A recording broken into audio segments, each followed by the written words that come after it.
The block is falling. Khaemwaset sees it before anyone else. The massive limestone corner shifting on the sledge, the rope fraying where it shouldn't, 20 men pulling in rhythm, completely unaware that in 3 heartbeats, everything will change. He opens his mouth to shout, but the sound catches in his throat, and the 2-ton block tips, slides, begins its inevitable descent down the ramp where his crew stands directly in its path. This is how it ends for some men on the pyramid. Not gradually, not from exhaustion or age or disease, but suddenly, violently, crushed beneath the very stones they've spent months hauling toward the sky. Khaemwaset has seen it happen before. Everyone has. The physicians do what they can, the priests say the proper prayers, the officials record the name, and the work continues because the work must always continue. But this time it's different. This time it's his crew.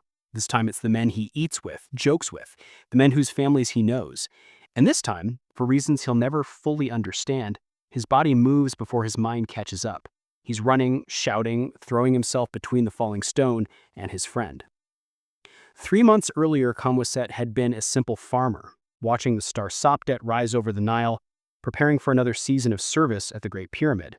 He could never have imagined that his decision to return to the plateau, to rejoin his crew for one more building season, would lead to this moment, this choice between safety and sacrifice, this instant where everything he believes about the pyramid, about service, about what it means to be part of something eternal, will be tested in the space between one heartbeat and the next. But to understand how he arrived here, on this ramp, in this moment, with stone falling and men shouting and time slowing to something thick and heavy like honey, we need to return to that morning 3 months ago, to the quiet moment on the roof of his house, to the first appearance of Sopdet on the eastern horizon, to the beginning of the season that would change everything. The star Sopdet is rising, just visible on the eastern horizon before dawn, and along the Nile, from the delta to the first cataract, people are watching for it. This heliacal rising, this first appearance after weeks of invisibility, means the inundation is coming.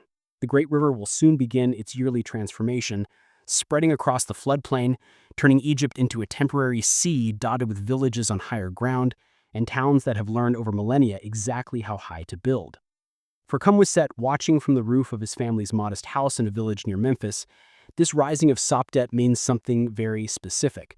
It means the farming season is ending. It means the fields will soon be underwater, and it means that in a few weeks, when the water has risen high enough, when the fields can no longer be worked, he will join thousands of other men making the journey to the plateau, to the great construction site where a pyramid is slowly, steadily rising toward the sky. This is not slavery, though many will believe that story thousands of years from now. This is service, paid labor, religious duty, and for Khaemwaset, it's also an opportunity. The pyramid is being built for the living God. The pharaoh who ensures Ma'at, cosmic order, continues. To contribute even one stone to this eternal house is to participate in something that will outlast every person now living, their children, their children's children, echoing forward into a future so distant it cannot be imagined. We can picture Khaemwaset in these early morning moments, perhaps 25 years old now, strong from years of farm work and 3 previous building seasons, watching the sky lighten, knowing his life is about to shift into its seasonal rhythm. 4 months of the year, during the inundation when farming is impossible, he will be a builder. 8 months, he will tend the fields that feed his family. This pattern has governed Egyptian life for generations, the rhythm of water and stone, of growing and building, of the practical and the eternal. But first, before the journey to the plateau, are preparations. The fields must be made ready for the flood, tools stored safely, the house secured. His wife Nefertari is already awake, grinding grain for the bread that will sustain them through the coming days. Their children, still small, sleep on their reed mats, unaware that their father will soon be gone for weeks at a time, returning only occasionally to check on the family, to ensure they have what they need. The payment for pyramid work is generous, more generous than what farming alone would provide. Bread and beer, onions and fish, lentils and oil, all provided by the state. The workers are fed well, need to be fed well, because the work is demanding, requires strength, endurance, focus. But beyond the material payment, there's something else, something harder to quantify. Pride, purpose, the knowledge that you're part of something magnificent. Khaemwaset's father worked on pyramids and his grandfather before him. The stories passed down through the family are not of suffering or oppression, but of camaraderie, of satisfaction and skilled work, of the strange beauty of seeing a mountain of stone grow block by block, course by course, year by year. The work is hard, yes, sometimes dangerous, but it's also meaningful in ways that transcend mere labor. As the days pass and Sopdet rises higher each morning, as the Nile begins its inexorable rise, Khaemwaset makes his preparations. He sharpens his copper tools, checks his leather water bag for cracks, rolls his sleeping mat tightly for transport. Nefertari prepares extra bread, dried fish, dates for the journey. The children watch with a mixture of excitement and confusion, old enough to understand father is leaving, too young to grasp the magnitude of what he's helping to build. The day comes when the village headman makes his announcement. The water has risen sufficiently. The fields are flooded. It's time for those who will work on the pyramid to gather for the journey. Perhaps 40 men from this village, out of the thousands who will converge on the construction site from all over Egypt. They gather in the village center at dawn, saying farewells to families, receiving blessings from the local priest, beginning the walk that will take them from their farming lives into their building lives. The journey to the plateau takes most of a day, though the distance isn't far. They walk in groups, talking, joking, the nervous energy of transition. Some are veterans, returning for their 5th or 10th or 20th season. Others are new, like the boy walking beside Khaemwaset, barely old enough to be accepted, eyes wide with anticipation and fear. The veterans reassure the newcomers, yes, the work is hard, but you'll adapt, your body will strengthen, and you'll be part of something eternal. As they walk, the landscape gradually changes. The lush green of the cultivation gives way to the tan and gold of the desert edge. And then, rising before them, impossible to miss, the pyramid itself. Even unfinished, even still surrounded by construction ramps and scaffolding, it dominates the horizon. A mountain of white limestone, precise, geometric, already larger than any natural hill in the region, and still growing. Around the pyramid, a city has grown. Not a permanent city, but a temporary one, rebuilt each inundation season, housing the workers who come from throughout Egypt. There are dormitories, long buildings where the men sleep in rows, their reed mats laid on raised platforms. There are bakeries, breweries, workshops where tools are made and repaired. There are granaries holding the wheat that will feed thousands. There's an infirmary where physicians treat injuries and illnesses. There are even small shrines where workers can make offerings, pray for safety, for strength, for the pyramid's successful completion. Khaemwaset is assigned to a crew, 20 men under the supervision of an experienced foreman. These will be his work family for the season, the men he'll labor beside, eat beside, sleep near. The foreman, a grizzled man named Tahotep who's worked on 3 pyramids, assesses each man with an experienced eye. He can tell who will be strong, who will need extra training, who will work well in a team, who might cause problems. Tahotep recognizes Khaemwaset from previous seasons, nods his approval. This is good. Being known, being trusted, means better assignments, more responsibility, the chance to learn skills beyond simple hauling. Khaemwaset has proven himself reliable over 3 building seasons, and that reliability has value in the pyramid's complex hierarchy of labor.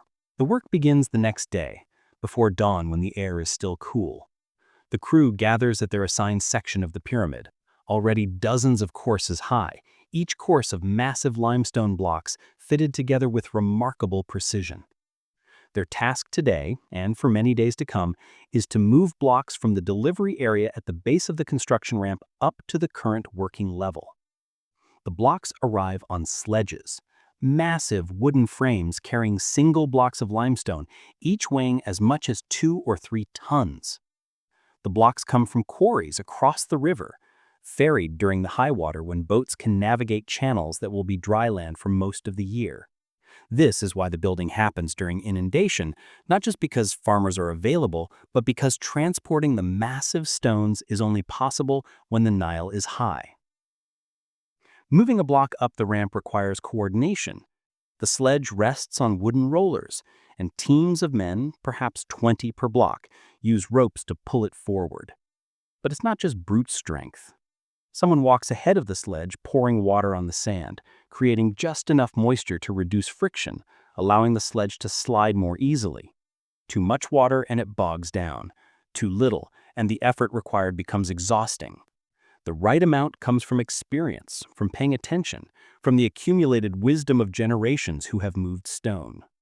Khaemwaset's position in the team is in the middle of the rope line, neither at the very front where the strongest pull, nor at the back where newer workers often start.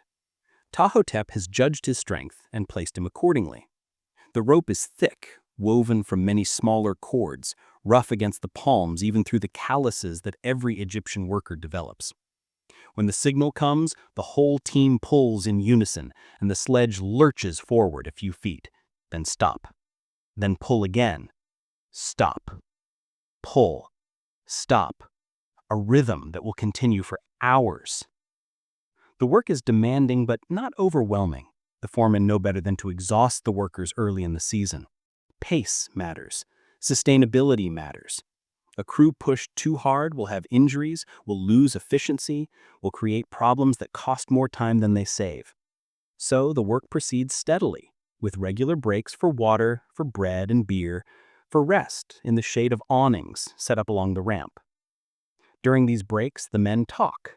The veterans tell stories of other pyramids, of the time someone's sledge broke free and careened down the ramp, of the foreman who could calculate stone weights just by looking, of the architect who solved a problem that had stumped everyone by drawing pictures in the sand. The new workers listen, absorbing the culture of building pyramids, learning the informal rules that govern this temporary community.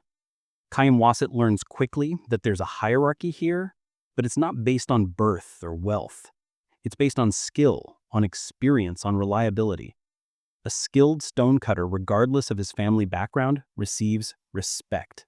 A strong hauler who never shirks is valued. A foreman who treats his crew fairly and keeps them safe earns loyalty. This is a meritocracy of labor, and there's something refreshing about it, something different from the rigid social structures that govern most of Egyptian life.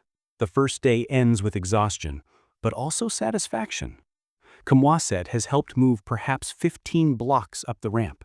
15 stones, each destined to become part of the eternal house, the pharaoh's gateway to the stars. His muscles ache in ways they don't from farm work. Different movements, different demands. But there's pride, too. The feeling of contributing to something magnificent. Evening in the workers' city has its own rhythm. After washing, after the evening meal of bread and beer, onions and dried fish, the men gather in informal groups. Some play Senet, that ancient board game, moving pieces across the marked surface while others watch and offer commentary.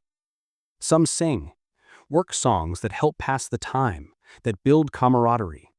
Some simply rest, lie on their mats and stare at the ceiling, muscles recovering, preparing for tomorrow's labor. Khaemwaset writes a letter home.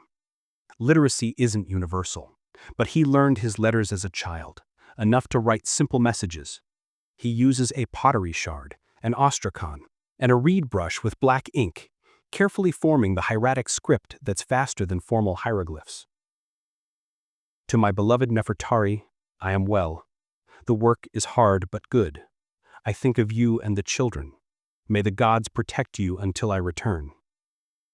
The letter will be carried by someone returning to his village, will reach Nefertari in a few days, a small connection across the distance. The days settle into pattern. Wake before dawn, bread and beer, the walk to the work site, hours of pulling, lifting, positioning, break for the midday meal, more work, return to the dormitory as the sun sets, evening meal, rest, sleep, and again and again. The pattern could be monotonous, but it's not, because every day the pyramid grows. Every day you can see the progress, the course of blocks that took a week to place, the corner that's rising faster than the others, the satisfaction of seeing your labor made visible in stone. After 2 weeks, Khaemwaset is granted leave to visit his family. The inundation is at its peak, the fields completely underwater, boats sailing where normally there would be crops growing. He makes the journey back to his village, finds Nefertari and the children well, spends a day and a night with them before returning to the plateau. These brief visits sustain him, remind him what he's working for. Not just the pyramid, but the prosperity it brings his family, the food it puts in their bellies, the future it secures. But there's more to pyramid work than hauling stones. The construction site is vast, complex, requiring countless specialized tasks. Khaemwaset watches the stonecutters with admiration. How they can look at a rough block and know exactly where to strike with their copper chisels. How they create edges so precise that the blocks fit together with barely a seam visible. Some blocks need almost no cutting, but others require hours of careful work, trimming, smoothing, ensuring perfect fit. The surveyors are another mystery. How do they ensure the pyramid's sides rise at exactly the right angle? How do they keep the corners true?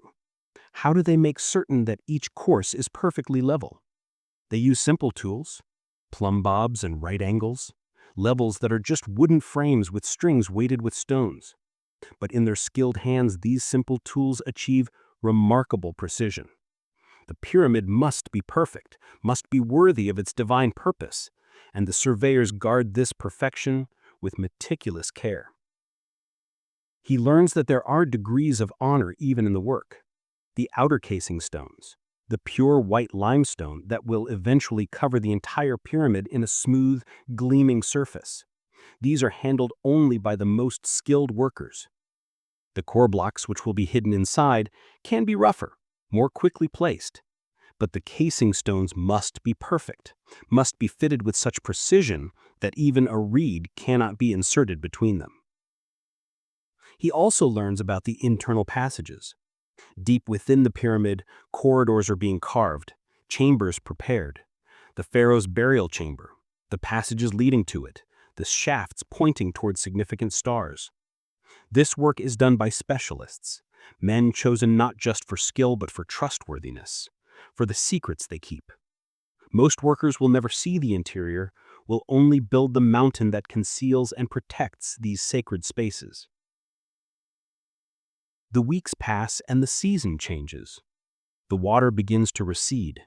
In the fields, farmers are watching anxiously, waiting for the moment when the land reappears, rich with the silt the flood has deposited, ready for planting.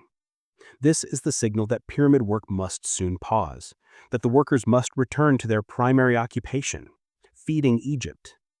But before the season ends, there's a celebration. The pharaoh himself visits the construction site. This doesn't happen every year, but this year the pyramid has reached a significant milestone, a height that demonstrates progress, that shows the royal vision being realized. The workers are assembled, thousands of them, while the living Horus, the god king, inspects what they've built. Khaemwaset is far from the pharaoh, too far to see his face clearly, but close enough to feel the majesty, the divine presence. The pharaoh speaks, his voice carried by priests who repeat his words so all can hear. He thanks the workers. He acknowledges their service. He promises that their names are recorded, that the gods know their contribution, that their labor ensures Ma'at continues. And then the pharaoh makes offerings, not just to the gods, but to the workers. Extra rations are distributed, beer flows freely, there's music, dancing, a rare day of festival in the midst of labor. Khaemwaset drinks more beer than is wise, laughs with his crew, feels a warmth that's not just alcohol, but pride, belonging, purpose. The next day, with the water receding and planting season approaching, Khaemwaset and many others receive their final rations and prepare to depart. They'll return next inundation, if the gods will it, if the pyramid still needs workers. The foreman, Ptahhotep, clasps Khaemwaset's shoulder, tells him he's done good work, that he'll be welcomed back. It's simple praise, but it matters. Recognition from someone who knows quality when he sees it. The walk back to the village feels different from the walk out. Khaemwaset is stronger now, his body transformed by months of heavy labor. He's also changed in ways less visible.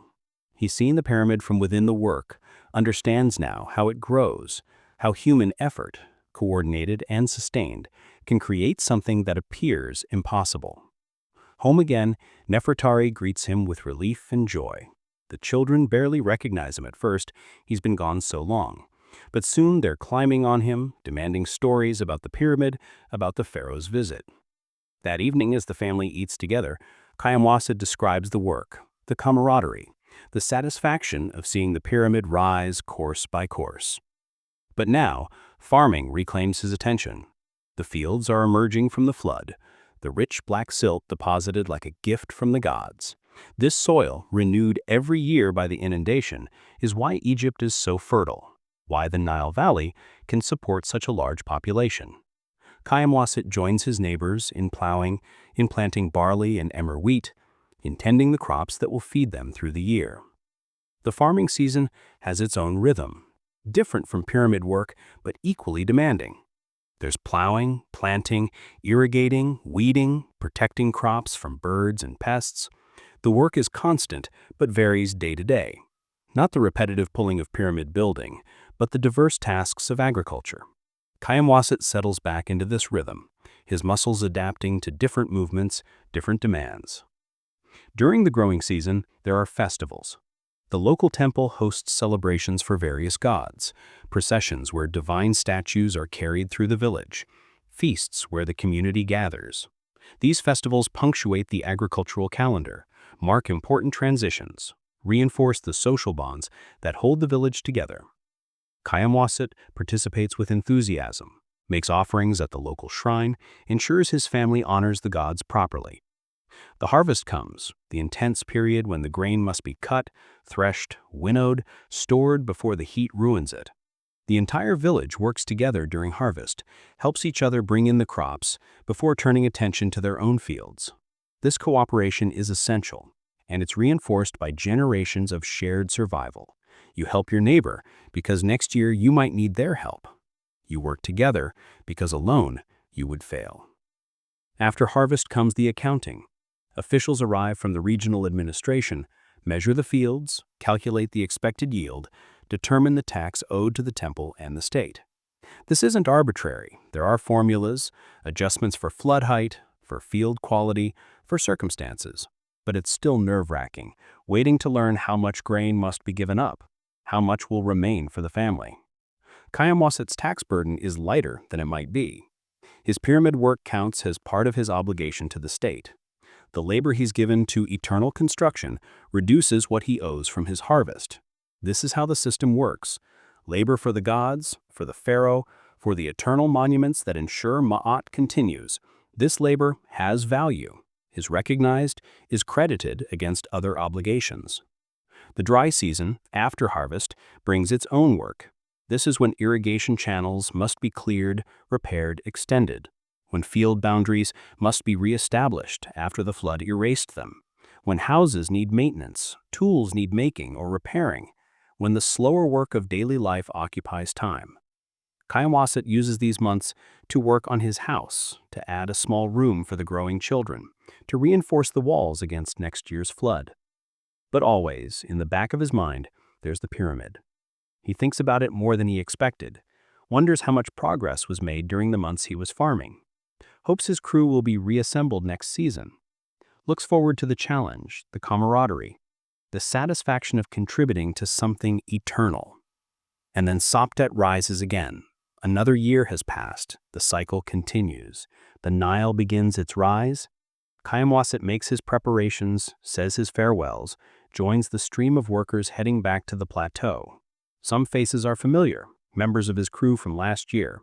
Others are new, replacing those who died or became too old or chose not to return. But the work continues. The pyramid continues, regardless of individual workers. This season, Khaemwaset's crew has a different assignment. They're working on the internal passages, helping move the massive granite blocks that will line the burial chamber. Granite doesn't come from nearby quarries, but from far south, from Aswan, floated down the Nile on barges during the high water. Each granite block is even heavier than the limestone, requires more men to move, more care to position. The work inside the pyramid is strange, claustrophobic. The passages are narrow, barely wide enough for the blocks that must pass through them. The chambers are dark, lit only by oil lamps, the flame flickering on stone surfaces that seem to absorb light. There's a sense of mystery here, of working on something secret, something that will be hidden forever once the pharaoh is entombed. Khaemwaset learns new skills. How to work by lamplight. How to position blocks in confined spaces. How to ensure level and plumb when you can't see distant reference points. The foreman Ptahhotep is patient, teaching, correcting, ensuring the work meets the exacting standards required for the king's eternal house. The crew develops new rhythms. The work in the passages requires different coordination, different signals. They can't all pull at once in these confined spaces. Instead, they work in relay, teams positioned at intervals, passing the blocks forward through the darkness. It's slower than working on the open ramp, more demanding in some ways, requiring patience and precision rather than raw strength. But there's satisfaction in it too. These are the sacred spaces, the heart of the pyramid. Every block they position here will surround the pharaoh for eternity, will protect his journey to the afterlife, will ensure his transformation into an immortal star. The work feels more significant somehow, more intimate, more connected to the divine purpose that motivates all this construction. The days pass in the dim lamplight. Morning and evening become less distinct underground. Time is measured by work periods, by the rotation of crews, by the slow advance of granite blocks through narrow passages. Some men find the darkness oppressive, but Khaemwaset discovers he doesn't mind. There's a meditative quality to the work, a focus that comes from the limited sensory input, the concentration required for each precise movement. Then comes the day that changes everything, the day that will bring us back to where we began, to the falling block, to the moment of choice. They're moving a particularly massive granite block, working on a steep section of the internal ramp that leads to the burial chamber. The block is heavier than most, quarried from particularly dense stone, chosen for its protective qualities. 25 men are assigned to this move instead of the usual 20, and even then the work is slow, demanding. Khaemwaset is positioned near the front of the line, where Ptahhotep has placed him in recognition of his growing skill and reliability. His friend Amenhotep, a man from a neighboring village who's worked pyramids for a decade, is just behind him on the rope. They've become close this season, sharing meals, trading stories of their families, the kind of friendship that forms between men who face hardship together. The pull begins. The block shifts forward on its sledge. Everything seems normal, routine. Just another block in the thousands they've moved. But something is wrong. Khaemwaset feels it before he sees it, a wrongness in the tension of the rope, a vibration that shouldn't be there. He looks back and sees the rope fraying where it passes over the edge of the sledge. Not quickly, but steadily, fibers separating under the immense weight and friction. In perhaps 3 more pulls, maybe 4, the rope will part. And when it does, on this steep internal ramp with limited space and no quick escape routes, the block will slide backward, picking up speed, crushing anyone in its path. Ptahhotep hasn't seen it yet. He's at the front of the line, focused on the path ahead. The other workers are concentrating on their footing, on coordinating their poles. Only Khaemwaset has noticed the fraying rope. Only he understands what's about to happen. And Amenhotep is directly in the block's path. Time seems to slow. Khaemwaset opens his mouth to shout, but the sound catches in his throat. His mind races through options. If he yells, will there be time for everyone to move? The passage is narrow, the crews are tightly packed. Panic could be as dangerous as the falling block. But if he does nothing, if the rope parts on the next pull, Amenhotep will die. Others too, probably. Men with families, with children, with lives that extend far beyond this dark passage. The foreman is calling for the next pull. The men are setting themselves, preparing to heave in unison. The rope is fraying further with each moment of tension. And Khaemwaset makes his choice. He drops his section of rope and runs, shouting now, his voice echoing off the stone walls. He's running toward the block, toward the danger, pushing past confused crew members. Amenhotep turns, sees him coming, sees the panic in his face. Other men are stopping, looking, trying to understand what's happening. Khaemwaset reaches the sledge just as the rope parts with a sound like a bowstring snapping. The block shifts, begins its backward slide. He throws himself at Amenhotep, tackles him sideways, both of them crashing into the passage wall. The block slides past, picking up speed, exactly where Amenhotep had been standing 2 heartbeats earlier. Men are shouting, scrambling to get out of the way. The block thunders down the passage, the sledge beneath it splintering, wooden rollers breaking. It crashes into the wall at a turn in the passage, the impact sending cracked spiderwebbing through the stone. And then, mercifully, it stops, wedged at an angle, blocking the passage but no longer moving. Silence falls. The kind of silence that comes after crisis, when everyone is taking stock, checking themselves for injuries, trying to process what just happened. Dust hangs in the lamplight. Breathing is loud in the confined space. Amenhotep is staring at Khaemwaset with eyes wide open with shock and gratitude. "You saved my life," he says, his voice shaking. "Brother, you saved my life." Ptahhotep is there now, helping them both to their feet, checking them for injuries. Khaemwaset's shoulder is bruised from the tackle, his palm scraped from the stone wall, but nothing serious. Amenhotep is unhurt except for the shock. And miraculously, despite the chaos, despite the multi-ton block careening through a confined space, no one else is injured either. "How did you know?" Ptahhotep asks, looking at the parted rope, at the damaged passage, at the wedged block. Khaemwaset doesn't have a good answer. Luck, perhaps. Awareness. The accumulated experience of 3 previous seasons teaching him to notice small details, to read the signs of impending failure. Or maybe the gods whispered a warning. Who can say? What matters is that everyone is alive. The work can continue. The pyramid will grow. That evening, the crew gathers around Khaemwaset. Word has spread through the workers' city about the incident, about how he saved Amenhotep, about his quick action preventing catastrophe. Men he doesn't know well clasp his shoulder in respect. Ptahhotep brings him extra beer, tells him he showed the kind of awareness that makes a good foreman, that his quick thinking prevented what could have been a disaster. But Khaemwaset doesn't feel heroic. He feels shaken. The incident has shown him how quickly things can go wrong, how the work that seems routine can turn deadly in an instant. He thinks about his own mortality, about Nefertari and the children, about what would happen to them if he didn't come home from a season.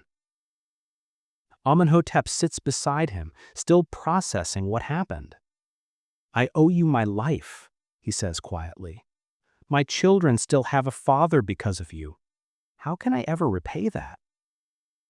"You don't owe me anything," Khaemwaset replies. "We're crew. We look out for each other. That's how this works."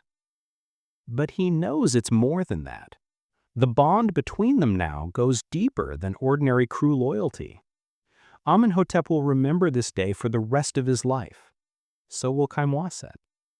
The moment when everything could have gone terribly wrong but didn't. The instant when one man's awareness and action made the difference between life and death. The damaged passage must be repaired before work can continue. The wedged block must be extracted, the cracked walls reinforced, the route assessed for safety. This will take days, perhaps a week. Khaemwaset's crew was reassigned to exterior work while specialists deal with the passage repairs. It's a relief in some ways to be back on the open ramp, working in daylight, moving limestone blocks that feel almost light compared to those massive granite pieces.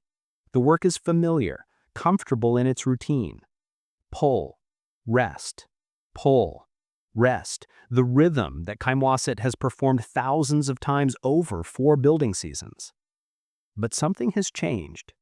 The other workers look at him differently now.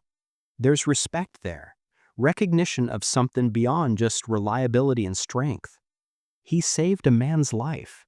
He prevented a disaster through quick thinking and selfless action. These things matter in the tight community of pyramid builders.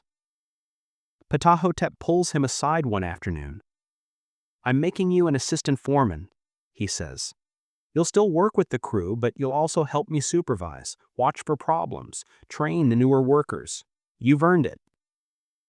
It's not a formal promotion, doesn't come with extra rations or a different title, but it's recognition, acknowledgement of his growing skill and demonstrated judgment.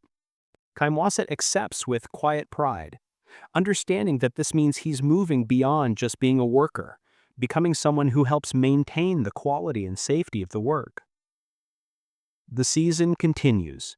The pyramid grows, course by course, the massive structure rising toward completion. Khaemwaset works with renewed awareness, watching not just his own tasks, but the whole operation, looking for potential problems, helping prevent accidents before they happen. The incident with the falling block has changed him, made him more cautious, more observant, more conscious of his responsibility to his crew. With this new responsibility comes new understanding. Khaemwaset now sees the work from a slightly different perspective, not just his own task, but how the crew functions as a unit, how individual workers' strengths can be used most effectively, how problems can be solved through creative thinking rather than just brute force. He's becoming not just a worker, but a craftsman, someone who understands the art as well as the labor. Amenhotep remains close, the bond between them strengthened by the incident. They work side by side when assignments allow, share meals every evening, trade stories about their families. Amenhotep's gratitude never fades, though it evolves into something deeper, a friendship based not just on debt, but on genuine respect and affection. The season ends again. The pyramid has risen noticeably, multiple courses added, internal passages advanced despite the setback. The damaged section has been repaired, reinforced, made safer than before. Khaemwaset returns to his village, to farming, to the rhythm of agricultural life. But he's changed again. He carries himself differently. His family notices. His neighbors notice. He's someone who works on the pyramid, someone contributing to eternity, someone who saved a man's life. The years pass in this rhythm. Inundation, building. Planting, growing, harvest. Inundation, building. Khaemwaset ages from young man to mature adult. He has more children. His eldest son, now approaching working age, asks when he can join the pyramid crews. Nefertari grows older too, managing the household, raising children, keeping the family functioning during Khaemwaset's absences. Each season at the pyramid is different. Some years they work on outer courses, visible to all. Other years on internal passages, hidden work. There are seasons when the pyramid rises dramatically when everything goes smoothly, and seasons when problems arise, structural issues that must be solved, delays in material delivery, illnesses that sweep through the worker city. Ptahhotep grows old, his movements slower, his hair completely gray now, but his knowledge remains invaluable, his judgment sound, his leadership respected. He trains Khaemwaset in the deeper skills of construction management, teaching him not just how to move blocks, but how to plan the work, how to coordinate multiple crews, how to solve problems that seem impossible. Other faces change too. Some workers don't return, taken by illness or age or choosing to pursue different work. New faces appear, young men taking their first trips to the plateau, eager and frightened in equal measure. Khaemwaset finds himself in the role his father once played, welcoming newcomers, teaching techniques, sharing the culture of pyramid building. Amenhotep remains constant, returning season after season, working beside Khaemwaset, their friendship deepening with shared years of labor. They become known as a team, trusted to handle difficult assignments, relied upon to mentor younger workers. The bond forged in that moment of crisis has become something richer, a brotherhood that transcends the ordinary relationships of crewmates. Khaemwaset witnesses the pyramid reaching its peak. The final course of stones is placed. The pyramidion, the capstone, carved from a single piece of limestone, covered in electrum so it will gleam like the sun, is hauled up the construction ramp in a ceremony attended by priests, officials, the pharaoh himself. This is a moment of culmination, of achievement, of a vision realized through decades of labor. But the work isn't finished. Now comes the casing, the smooth outer surface of fine white limestone that will cover the entire structure. The casing blocks are even more precisely cut than the core stones, each one fitted so perfectly that the joints are nearly invisible. This is the pyramid's public face, what people will see for centuries, and it must be perfect. Khaemwaset's crew works on casing stones for 2 more seasons. The work is meticulous, demanding, but also beautiful. Seeing the rough step structure transform into smooth geometric perfection is deeply satisfying. This is the final polish, the ultimate expression of Egyptian craftsmanship, turning a mountain of stone into a perfect pyramid.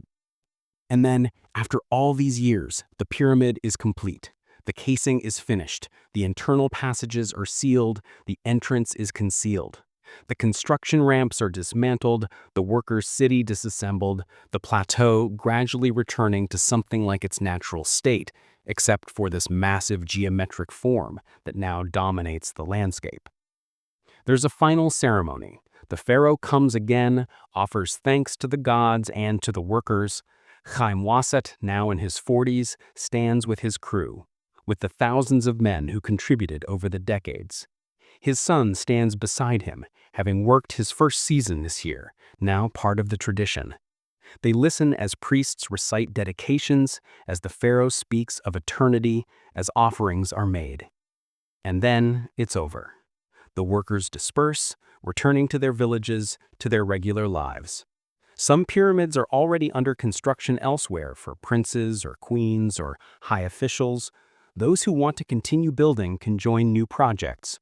But this pyramid, this particular eternal house, is finished.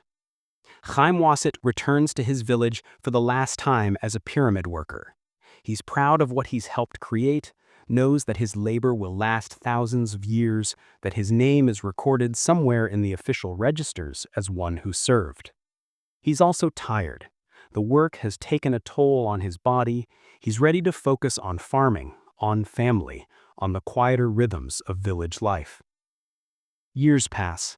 Khaemwaset grows old, his children are adults now, his grandchildren learn to walk and talk. The pyramid stands on the plateau, visible from his village on clear days, a reminder of his years of service. Sometimes he walks out to look at it, to remember his crews, his friends, Ptahhotep, the foreman who died 2 years after the pyramid's completion.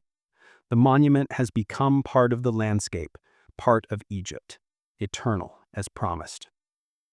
Amenhotep visits when he can, though age and distance make the journey harder. They sit together in comfortable silence, 2 old men who shared something profound, who faced danger and triumph together, whose friendship was forged in stone and labor and the moment when one saved the other's life. Near the end of his life, Khaemwaset's grandson asks him about the pyramid. "Grandfather, is it true you helped build it?" And Khaemwaset nods, tells stories of the work, the camaraderie, the satisfaction. He tells his grandson about the pharaoh's visits, about working inside the passages, about the day the pyramidion was placed. He tells about the falling block, about saving Amenhotep's life, about how quickly things can change and how important it is to watch out for others. The boy listens with wide eyes, perhaps imagining his own future, his own contribution to Egypt's eternal monuments. And Khaemwaset understands now what he couldn't have understood as a young man. The pyramid isn't just stone, it's generations of workers, thousands of individuals who gave months of their lives, seasons of labor to create something that transcends all of them. It's families who supported workers during their absences.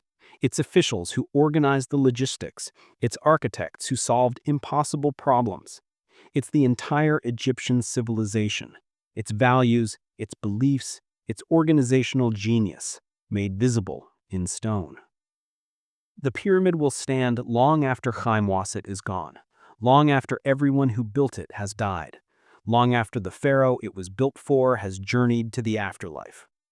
It will stand through dynasties, through periods of chaos and renewal, through the slow turning of centuries.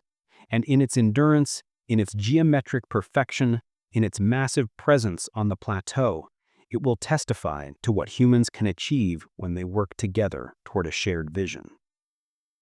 We can imagine Khaemwaset in his final days, lying on his reed mat, his family gathered around him. He thinks about his life, the fields he planted, the children he raised, the pyramid he helped build. All of it matters. All of it has meaning. The daily work of farming, the seasonal work of building, the whole rhythm of Egyptian life. It all fits together, serves Ma'at, maintains cosmic order. The pyramid stands on the plateau, gleaming white in the sun, casting its shadow as the day progresses. Inside, in chambers that will remain sealed for thousands of years, the pharaoh waits for eternity. Outside, the workers' city has vanished, dismantled and dispersed, but the pyramid remains, testament to the vision that imagined it, to the organization that planned it, to the thousands of workers who hauled the stones, who fitted the blocks, who created eternity from limestone and labor. Generations will come and go. Egypt will rise and fall and rise again. Dynasties will pass. Languages will change. The civilization that built the pyramids will eventually fade into history. But the pyramids themselves will endure, outlasting their creators, outlasting the beliefs that motivated their construction, outlasting nearly everything except the desert and the river and the eternal cycling of the stars. And somewhere in the registers, in texts that will survive in temple archives, in records kept for purposes of administration and accounting, Khaemwaset's name appears. Not prominently. He was never a high official or a master craftsman, just one worker among thousands. But his name is there. His service is recorded. His contribution to eternity is acknowledged. This is what it meant to build a pyramid. Not slavery, not oppression, but service, labor, contribution to something greater than oneself. The seasonal work of farming and building, the coordination of thousands working toward a shared goal, the satisfaction of seeing your effort made visible in stone, the pride of knowing you helped create something that will last forever. The sun sets over the Nile, casting long shadows from the pyramid across the plateau. Another day ends, another season passes, another year in the eternal cycle. The river rises and falls, the fields are planted and harvested, and the pyramid stands, monument to a god-king, to a civilization's power, but also to the ordinary men who moved the stones, who made the impossible possible, who turned vision into reality through sweat and skill and sustained effort. Khaemwaset's story is one story, but it could be told thousands of times. Thousands of workers with their own lives, their own families, their own reasons for laboring on the eternal house. Each one mattered. Each one contributed. Each one was part of the great work that created Egypt's most enduring monuments. The stars appear in the darkening sky, the same stars the ancient astronomers tracked, the same stars toward which the pyramid's passages point. Somewhere up there, according to Egyptian belief, the pharaoh will journey after death, climbing a stairway to the sky, joining the imperishable stars. The pyramid is that stairway, made solid, made eternal, made possible by the labor of thousands of ordinary men who became extraordinary through their contribution. Rest now, as Khaemwaset rested after his long life of labor. Rest knowing that some work endures, some effort creates lasting value, some contributions echo forward through time, touching people who will never know your name, but will stand in awe before what you helped create. The pyramid stands, the river flows, the stars wheel overhead in their eternal courses, and the work, the great work of creating civilization, of building something that transcends individual life. This work continues, generation after generation, season after season, stone upon stone, labor upon labor, until mountains rise from human effort, until eternity is made real in limestone, until the impossible becomes the enduring reality that defines a civilization. The last light fades from the pyramid's western face. Night settles over Egypt. And somewhere, on the plateau, in the village, in the hearts of those who contributed, the satisfaction remains. We helped build this. We made this possible. We gave our labor, our time, our strength to create something that will outlast us all. And in that gift, in that contribution, in that participation in something greater than ourselves, we found meaning, purpose, connection to eternity. Sleep now, as the workers slept after their long days of labor, knowing that their work mattered, that their contribution endured, that they were part of something magnificent, something eternal, something that would stand as testament to human capability, to cooperative effort, to the power of shared vision made real through sustained labor. The pyramid stands in the darkness, solid, permanent, eternal. A mountain built by human hands, a vision realized through countless individual contributions, a monument not just to a pharaoh, but to the civilization that could organize such effort, to the workers who gave their labor, to the belief that humans, working together, can create eternity from stone.